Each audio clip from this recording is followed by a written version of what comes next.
Hi everybody, Cindy A. Lewis here. Welcome. It's Crafting Therapy Saturday. We're on number 126. Very excited about Crafting Therapy, where we get rejuvenated, refreshed, get inspired again, and take a break from the routine.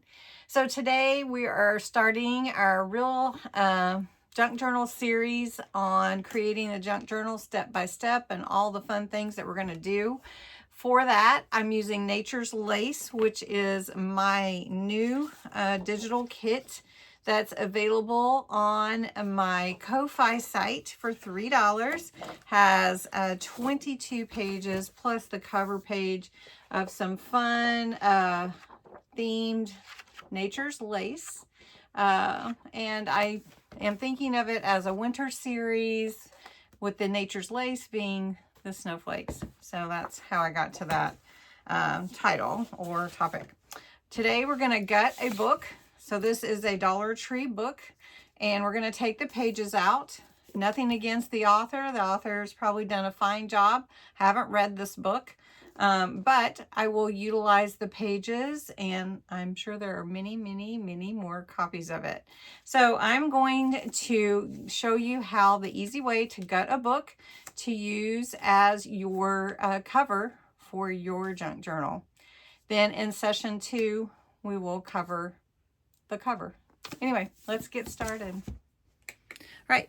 I do want to mention that there is a giveaway and challenge associated with the Nature's Lace junk journal. And we will be creating this step by step through all the steps, plus some creative steps as well to add to your pages. And so go over to the January 1st video. You can enter. There's 2 big prizes, and there's going to be hidden giveaways throughout the month. So go check it out. It's linked below in the description. So anyway, take your book. Now, actually, this is The Legend of King Arthur. I might want to read it, actually. And so I can read it. I just don't have to read it in the book. I can take the cover off. So what you do is you find where your hinge is, which is, my hinge is right here and right here. Now you don't have to do this for your junk journal, but this is how I am doing it. And I'm just going to use a straight edge. You can get these at Walmart, 3 in a pack for $1.25. Or you can use your scissors if you want to. Do be careful. You can use a box cutter if that works for you better. But anyway, find your hinge. You want to make sure you find that. And what we're going to do is cut away the book block. And that's all we're going to do. And you can see that it's glued in here. This is where it's glued. So we want to make sure that we get that without cutting the actual chipboard that is the book. So sometimes it takes a couple of times through. You can see this glue is pretty good right here.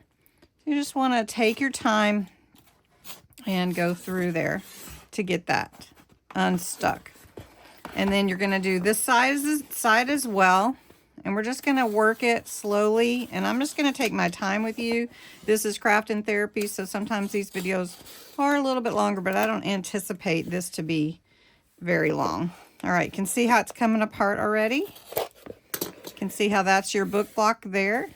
So we don't want to cut into my spine like I did there, so I'm going to fix that. Sometimes your blade will slip, so we'll put a little, we'll cover that because we're going to do a hidden spine anyway, and that will be no problem. Plus, we're going to cover it, so it's going to have a lot of reinforcement. So this back side is a little more connected. And there you go. Now you have your cover ready to go. And again, like I said, we'll fix this and it will be just fine. For this particular junk journal, I am doing a hidden spine, which means I'm going to use linen book cloth. And we're going to sew our signatures into the linen book cloth. But for the majority of this journal, we are not going to be sewing.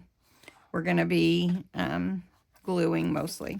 And that is how you remove a book block and got a book. So I hope you enjoyed this. I know the next video will be covering the book block, covering the cover, the external part. And then maybe you can use these pages if you want to, but you can also read them if you like. All right, thanks so much for watching. Have a great day.